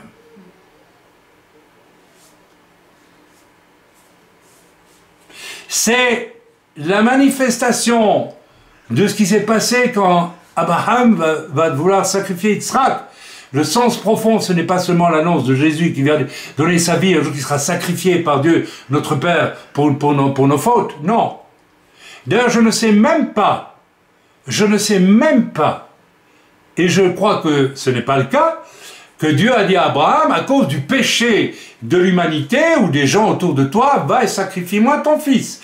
Il ne le dit même pas. Donc il y a un tout autre sens dans le sacrifice présumé possible d'Yitzhak. Ça veut dire la rigueur ne te suffira jamais, la loi ne te suffira jamais. Et toutes tes bonnes résolutions hypocrites, rigoureuses, je donne ma dîme, je viens au culte, je fais ce qu'on me dit, mais je fais jamais rien du cœur. ben tu es complètement à côté de la question. Tu es perdu dans un dédale de quelque chose de complètement faux. Je répète, quand Yeshua résume toutes les 613 mitzvot, il y en avait peut-être moins à l'époque de Jésus. Non, je ne crois pas, il y en avait 613. Alors des mitzvot, la moitié sont actives, les autres sont passives, mais c'est des mitzvot. Jésus n'en cite aucune. Et il dit, toute la loi est résumée dans le fait d'aimer Dieu et son prochain comme soi-même. L'amour crée la rigueur, organise. Mes amis, dès que j'étais au Seigneur, très vite, l'amour pour les âmes était inscrit en moi, puisque l'amour pour Dieu était inscrit en moi aussi. Et j'ai commencé à devenir rigoureux. C'est-à-dire, je me suis organisé. J'ai créé mes petites lois personnelles pour gérer mon temps, pour sauver les âmes. Quand Dieu m'a convaincu de prier pour les chrétiens sous le joug communiste à l'époque, j'ai commencé à organiser ma vie, des réunions, des tas de choses par amour pour ces gens perdus, pas perdus, ces chrétiens qui vivaient torturés, et, n'est-ce pas, massacrés, envoyés dans des goulags et tout ce qui s'ensuit en Chine, en Russie, etc. L'amour me pousse à organiser, à avoir une rigueur extrêmement sévère. J'ai été plus attentif à donner mon argent pour ça que pour autre chose. Bien plus attentif. Tout ce qui était du domaine de l'organisation de ma vie dans la rigueur était rigoureux. Pourquoi, mes amis? Pourquoi? Pour aimer. Vous pouvez dire tout, s'il vous plaît? Aimer. Pour aimer. Le reste, ça ne veut rien dire. Dieu qui est amour, je termine le message, a choisi un peuple devenu un peuple de la loi, extrêmement rigoureux, pour le bien comme pour le mal d'ailleurs. Une loi qui peut transgresser très aisément. Parce que sans la grâce de Dieu, personne ne peut respecter la loi parfaitement. Seul Yeshua l'a fait. Et c'est la raison pour laquelle ce peuple bizarre, ce peuple étrange, n'est-ce pas, qui travaille sur la loi depuis des siècles, en la lisant, etc., en méditant dessus, ben, il médite quand même la parole de Dieu. Et donc, il a une intelligence particulière, c'est un fait, qui lui vient de l'étude de la parole de Dieu, c'est tout. Je ne vais pas rentrer dans les détails. Mais au final, ce peuple de la loi et de la rigueur, regardez comment certains rabbins se moquent de Jésus, qui se moquent de l'amour. Ils disent que c'est un concept idiot, l'amour, que l'important, c'est les mitzvot qu'il faut. Alors le comble, c'est que je suis persuadé qu'il n'y en a pas un sur la terre de rabbin qui respecte parfaitement les 613 mitzvot. C'est impossible. Donc depuis très longtemps, ils auraient dû comprendre qu'il y a quelque chose qui ne va pas. Il manque une dimension. Mais nous avons tant de chrétiens aujourd'hui qui vivent leurs petites mitzvot. Leurs petites mitzvot, je viens au culte, je fais ce qu'on me dit, on me demande de prier, je dis que je vais prier si je prie. Si je prie. Et comment est-ce que je prie? Je priote. Et puis s'il faut évangéliser, qu'on me le dit, j'y vais. Et puis je donne ma dîme. Et puis c'est tout. Alors que l'amour de Dieu en nous est une bombe atomique, mes amis, qui doit générer quelque chose, qui doit me faire aller bien au-delà de ce qu'on me dit d'être et de faire dans une église. Ça n'a aucun sens. Eh bien, ce peuple de la loi, le peuple juif, mais vous êtes aussi le peuple chrétien avec ses petites lois, c'est la même chose. Devra rendre hommage bientôt à celui qui a accompli la loi. Car il est engendré non pas par Moïse, mais par Abraham. C'est un peuple qui a été engendré par Abraham. Abraham, c'est le chesed, c'est l'amour, c'est le ha'ava, c'est la bienveillance, c'est la bonté. Abraham avait une bonté sans limite.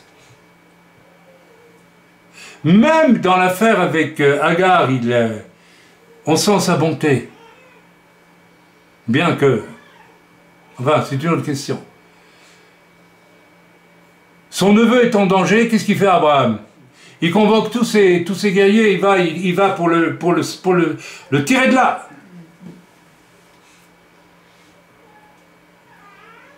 Quand Abraham se trouve avec son neveu Lot devant la vallée, n'est-ce pas, extrêmement verdoyante à l'époque, ce qu'on appelle la mer Morte aujourd'hui, les bergers d'Abraham et les bergers de Lot se disputent parce qu'ils veulent les meilleurs pâturages. Qu'est-ce que fait Abraham? Il est l'ancien. Lot est son neveu. Qu'est-ce qu'il dit à Lot? Il dit, écoute, je suis plus vieux, je vais prendre la bonne part, et puis toi tu vas prendre le petit bout, hein. Le moins agréable, le moins intéressant. Qu'est-ce qu'il dit? Lot choisit. Prends ce que tu veux. Et Lot va choisir le bon morceau. Moi, à sa place, j'aurais pas osé le faire. J'aurais dit, non, écoute, papa, je peux pas. Mon oncle, je peux pas. C'est à toi que ça revient. Mais Lot n'avait pas une idée très forte de ce qu'est l'amour. Il m'est arrivé, pour des personnes qui me sont proches, et qui avaient le choix entre deux options, de leur dire, de ne pas leur dire que la meilleure option serait favorable à moi. J'ai fait comme Abraham, j'ai dit, choisis ce que tu veux.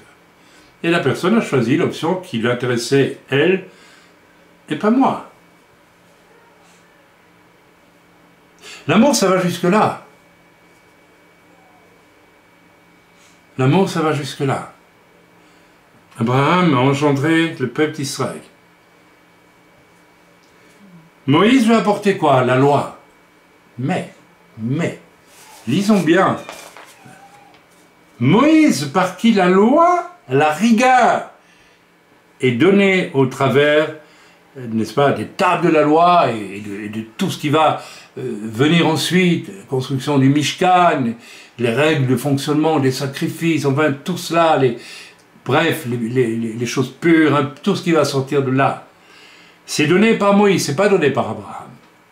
Mais, et je vais, je crois, bientôt finir là-dessus, comment Moïse a-t-il fait la chose? Il l'a fait avec sévérité, avec dureté, avec etc., ceci et cela. Et répondez-moi. Non. Il l'a fait avec Amour. amour. C'est pour ça que Moïse est magnifique et considéré dans le peuple d'Israël comme le plus grand des prophètes. Bien que Jésus dira que c'est Jean-Baptiste. Parce que celui qui a donné la loi rigoureuse, ce n'était pas peu de choses que de donner la loi, 600 et des mitzvot à respecter à tout un peuple, et surveiller que le peuple respecte ces mitzvot. Déclarer que celui qui fait, n'est-ce pas, ne fera pas Shabbat sera mis à mort, que celui qui fait telle et telle chose sera banni, ou que c'est l'autre. C'était pas une mince affaire.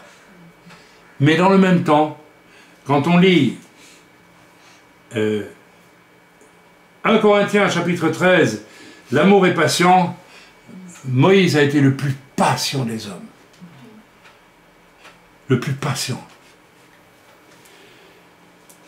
Il est plein de bonté, Moïse a été plein de bonté. Quand Moïse était contesté, il s'est tourné vers Dieu, mais il n'a pas demandé que l'on massacre ceux qui le contestaient. Il a été rempli de bonté, il a accepté d'être contesté, etc., etc., etc., etc. Sauf que Moïse n'était pas Dieu, donc il n'était pas parfait. Et à la fin, il emploie sa rigueur à lui, il s'énerve sur le peuple de Dieu et dit « Ah, j'en ai marre de vous ». Il tape le rocher comme ça et l'eau jaillit et Dieu lui dit « Ça, tu n'aurais pas dû le faire ». Mais en attendant, tout ce qui précède. Et c'est pas pour rien que lorsque Jésus sera sur la terre, c'est Moshe et Élie qui vont apparaître dans ce moment, n'est-ce pas, de gloire que nous connaissons dans le Nouveau Testament. Bref, mes amis, je vais finir avec l'exemple de deux grands réformateurs, Luther et Calvin. Ils ont été immergés, je crois, dans l'amour de Dieu et dans la nécessité de retrouver ce qu'est une véritable conversion, qui n'a rien de religieux. Tout ce qui se vivait dans l'Église catholique à l'époque, et se vit toujours d'ailleurs, c'est la rigueur des hommes sans l'amour de Dieu. Peut-être qu'il y a là et là, à certains endroits, l'amour de Dieu. Je ne suis pas Dieu pour juger l'Église catholique. Ce n'est pas à moi de le faire. Mais en mains endroits, personnellement, à 15 ans, je trouvais 3 prêtres dans ma paroisse, puisque j'étais élevé catholique, et j'aurais parlé de mon désir de servir Dieu. Ils m'ont ri au nez, j'ai vu tout de suite qu'ils ne croyaient pas en Dieu. C'était des fonctionnaires. Terrible, vous savez ça. Mais Luther et Calvin ont été extrêmement rigoureux, et Calvin a été extrêmement rigoureux. Pourquoi? Parce qu'il aimait le peuple de Dieu. Mais à un moment donné, Calvin, il va dépasser une limite qu'il n'aurait jamais dû franchir. Je vous donne un exemple, et il y a beaucoup de choses à dire sur Calvin à ce sujet-là, n'est-ce pas? Lorsque Servet est venu le trouver, Servet ne croyait pas dans la Trinité. Il était dans l'erreur, certes, il était dans l'erreur. Mais il est venu trouver Calvin pour lui expliquer son point de vue sur la Trinité. Ben, Calvin pouvait l'écouter, lui dire « je ne suis pas d'accord avec toi, ne viens pas m'ennuyer à Genève, puisque Calvin était à Genève à l'époque, et puis laisse-nous tranquille. » Voilà, en gros, il aurait pu dire ça. Il est fort probable que même, d'après ce que j'ai compris de Servet, il ne serait pas venu faire des problèmes. Et puis même s'il était venu prêcher, n'est-ce pas, qu'il ne croyait pas dans la Trinité, bon ben écoutez, voilà. On peut le combattre par la parole de Dieu, on peut le combattre par l'esprit, on peut le combattre par la puissance de Dieu, qui peut se manifester en faveur de Calvin et puis en faveur de Servet. Et Calvin, qu'est-ce qu'il fait? Il prend un raccourci, il le livre à l'Église catholique pour qu'on le brûle. Vous voyez la rigueur? Là, l'amour de Dieu n'y est plus. Je vais terminer là-dessus, et je vous invite vraiment, vraiment, vraiment, vraiment à réfléchir à ce message. Vraiment. Mes amis, quand j'ai quitté la France, parce que la rigueur injuste et mauvaise d'hommes de Dieu décidait à me détruire, décidait à me faire taire, à me faire disparaître, tout simplement. Certains, n'est-ce pas, me quittant même par lâcheté pour ne pas subir, n'est-ce pas, les problèmes avec ceux qui voulaient me détruire, et qui voulaient vraiment me détruire, ça m'a été rapporté, enfin bref. Quand j'ai quitté, la dernière fois que j'ai prêché à l'époque en France, c'était dans une église dont j'oublie l'endroit, et je bénis Dieu parce que tout le monde savait que j'étais israélien, j'étais déjà devenu israélien, je crois, à l'époque, et donc voilà, j'étais israélien, j'étais au moins d'origine juive, je suis d'origine juive, je n'ai pas grandi dans le judaïsme, je n'ai jamais été à la synagogue de ma vie avant très longtemps, dans ma jeunesse en tout cas, je croyais que j'étais catholique, jusqu'à ce que je découvre que nous étions d'origine juive. C'est mon problème, et qu'on me laisse tranquille avec ça. C'est mon droit d'aimer mon origine et de croire que ça a pour moi une importance. Ça ne regarde que moi. Et dans cette église, qui était à peu près la dernière où j'ai prêché en France à l'époque, avant de définitivement m'installer ailleurs, Dieu m'a dit de quitter la France. Il m'a dit... Et une sœur arabe s'est levée dans l'assemblée. Je n'ai pas parlé de mes problèmes ni de mes difficultés, mais tout le monde voyait mon chagrin, ma tristesse. Et elle s'est levée devant tout le monde et elle a dit « Pasteur, j'ai une parole de Dieu pour l'homme de Dieu. » Et elle a dit « On ne vous a pas reçu dans ce pays comme prophète, alors qu'on aurait dû vous recevoir comme prophète. Et on vous a détruit, on vous a fait du tort, beaucoup de tort. Et moi, je demande l'autorisation au pasteur de vous laver les pieds. » Pourquoi elle a voulu me laver les pieds? Pour me reconnecter avec l'amour de Dieu. Elle l'a fait par amour. C'est une arabe. Elle savait que j'étais d'origine juive, que j'étais israélien. En me lavant les pieds, elle me disait « Je vous aime, moi, frère. Je vous aime. » Elle m'a reconnecté avec l'amour de Dieu. Mes amis, parfois, certains serviteurs, les prophètes en particulier, ont besoin qu'on leur dise « Frère, on t'aime ». Ils en ont besoin plus que n'importe qui. Je vous laisse ce message. Il a été un peu au cœur de la discussion que nous avons eue mardi dernier. Quand nous serons au ciel, mes amis, soit que nous serons enlevés ou que nous quittons la terre, notre corps, nous mourrons, tout simplement, eh bien, nous baignerons dans un amour que nous n'avons fait qu'effleurer en tant que croyants terrestres. Un amour qui est Dieu en personne. Et une atmosphère de rigueur, de justice parfaite et de sainteté, donc, en osmose totale avec l'amour qui est Dieu. Et c'est pourquoi Jésus dira, si vous voulez vraiment accomplir la loi, aimez Dieu et votre prochain comme vous-même. Alors vous accomplirez la loi. Vous n'avez pas besoin de courir après les 613 mitzvot. Accomplissez la loi. L'amour est plus grand que la rigueur. Abraham a engendré Yitzhak. Yitzhak n'a pas engendré Abraham. Je vous laisse ça et je vous souhaite de réécouter ce message et de le méditer. Est-ce que l'amour de Dieu m'habite ? Est-ce que l'amour pour Dieu m'habite? Et frères et sœurs, j'irai très loin dans ce que je vais dire pour finir. Nous pouvons côtoyer tellement peu d'amour dans l'Église qu'il finit même de se ronger dans nos propres vies à nous. Nous qui avons cet amour.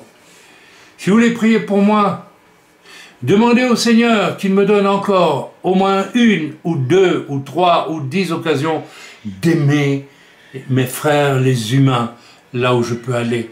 J'ai un projet pour aller dans un pays très difficile, où il y a un besoin auquel je peux répondre avec le ministère que Dieu m'a donné. Dieu me l'a dit.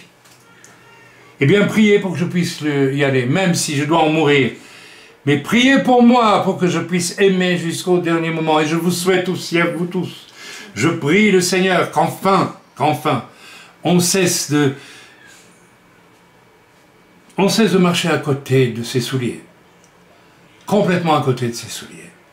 Et qu'on puisse vraiment se questionner. Si je continue toujours à dire « Non, je peux pas, on ne peut pas me reprendre, non, je supporte pas, je me replie sur moi-même, je deviens insupportable, j'en fais voir à tout le monde. » Mais j'ai jamais connu l'amour de Dieu. Rien du tout. Si je passe mon temps à vivre comme un clochard dans l'église parce que je veux juste la tranquillité et la paix, mais je ne connais pas l'amour de Dieu. Alors on va jouer au billard et laisser l'église tranquille. Mais ça, les gens ne le font pas, bien sûr. Non, mais je vais être sauvé quand même. Je vais être sauvé, mais confortable, hein, tranquille, sans aimer trop. Mes amis, ça ne marche pas. Comme on dit en Suisse, ça ne joue pas. Ça ne jouera pas. Vous allez avoir des problèmes un jour ou l'autre, de gros problèmes. Ne croyez pas que Dieu va vous amener dans son ciel comme ça. Il ne vous amènera pas dans son ciel comme ça.